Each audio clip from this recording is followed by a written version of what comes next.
10 सीटों के उपचुनाव पर टिका योगी का सियासी भविष्य। आखिर कौन है वो जो हाथ धोकर योगी के पीछे पड़ा है? अगर एनडीए के फेवर में नहीं आए परिणाम तो योगी का बिगड़ सकता है काम। योगी को सीएम की कुर्सी से हटाने को लेकर काम कर भाजपा का एक धड़ा।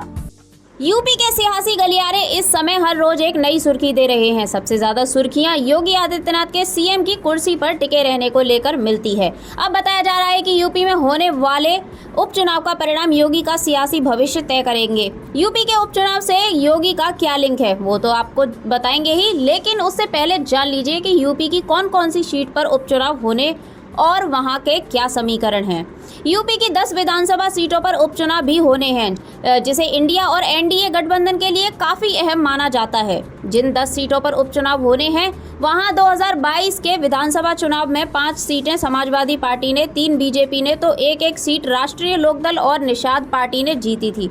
मौजूदा समय में ये दोनों ही दल एनडीए का हिस्सा हैं। अब गठबंधन के लिहाज से समझें तो 10 में से 5 सीट पर सपा का तो 5 पर एनडीए गठबंधन का कब्जा रहा था। इन 10 सीटों पर कांग्रेस और सपा साथ मिलकर लड़ सकती है।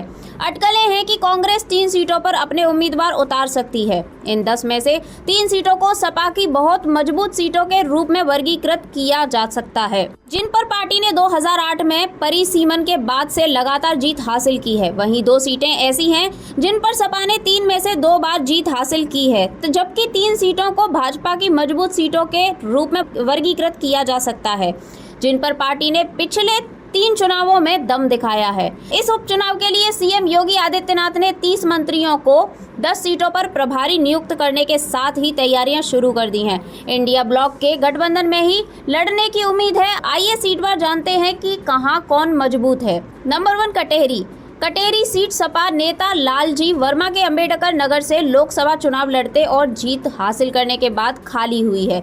2012 में यह सीट एसपी और 2017 में बीएसपी ने जीती थी। 2022 के चुनाव में सपा ने कड़े मुकाबले में निषाद पार्टी को हराकर यहां से जीत हासिल की थी। इस सीट पर बसपा ने 24% वोट हासिल कर निषाद पार्टी का खेल बिगाड़ दिया था। यह सपा की मजबूत सीट है। पूर्वांचल की इस सीट पर यादवों और दलितों का अच्छा प्रभाव रहा।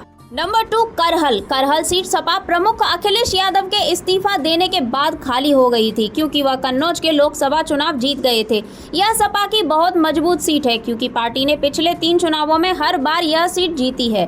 2022 में अखिलेश 67,500 वोटों के बड़े अंतर से जीते। इस पर यादवों का अच्छा प्रभाव है। यह सीट मैनपुरी लोकसभा के अंतर्गत आती है और पारंपरिक रूप से यादव परिवार की सीट है। बीजेपी ने अपने चुनावी इतिहास में यह सीट कभी नहीं जीती है। नंबर 3 मिल्कीपुर। सपा नेता अवधेश प्रसाद के फैजाबाद के सांसद बनने के बाद मिल्कीपुर सीट खाली हुई थी। 2022 में यह सीट सपा और 2017 में बीजेपी ने जीती थी। 2022 में सपा ने कड़े मुकाबले पर 6% के जीत अंतर के साथ बीजेपी को हराकर सीट दोबारा हासिल कर ली। बसपा ने 7% वोट हासिल कर भाजपा का खेल बिगाड़ दिया था। यह सपा की मजबूत सीट है। इसमें ब्राह्मणों और दलितों का अच्छा प्रभाव है।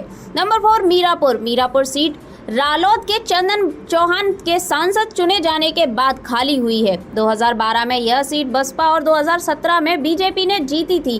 2022 में आरएलडी ने एसपी के साथ गठबंधन कर ये सीट हासिल की थी। इस सीट पर जाटों और मुसलमानों का अच्छा प्रभाव है। नंबर 5 गाजियाबाद।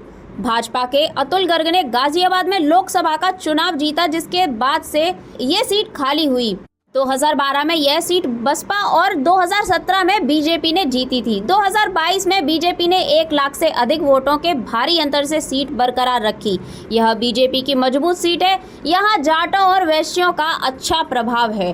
सपा ने इस सीट पर केवल एक बार 2004 में जीत हासिल की थी। नंबर 6 मंझावा। भदोही सीट में लोकसभा चुनाव जीतने के बाद निषाद पार्टी के विनोद कुमार बिंद के इस्तीफा देने के बाद से ये सीट खाली हुई है। 2012 में यह सीट बसपा और 2017 में बीजेपी ने जीती थी। 2022 में बीजेपी की सहयोगी पार्टी निषाद ने सपा को हराकर ये सीट जीती। यह बीजेपी की मजबूत सीट है, जिसमें यादव, मौर्य, निषाद, दलित, ब्राह्मणों का अच्छा प्रभाव है।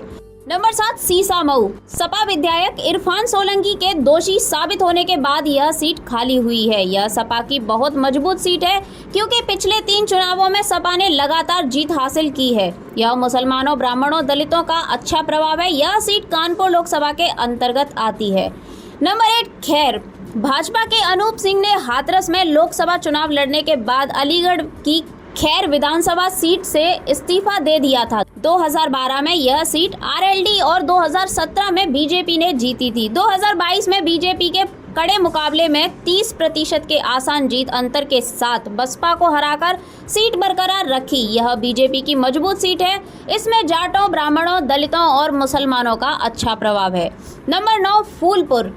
प्रवीण पटेल के सांसद चुने जाने के बाद ये सीट खाली हुई थी 2012 में। यह सीट सपा और 2017 में बीजेपी ने जीती थी। 2022 में बीजेपी ने कड़े मुकाबले में 1% के जीत अंतर के साथ एसपी को हराकर सीट बरकरार रखी। यहाँ यादवों और दलितों का अच्छा प्रभाव है।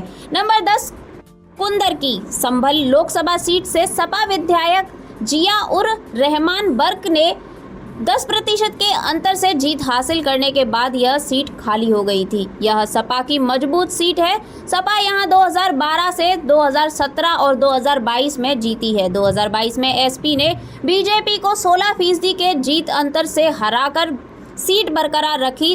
तो ये तो हो गई सभी 10 सीटों की बात। अब उपचुनाव को लेकर आपको क्या लगता है? एक बार अपनी राय हमें कमेंट्स करके जरूर बताइएगा। Bureau report TNF today.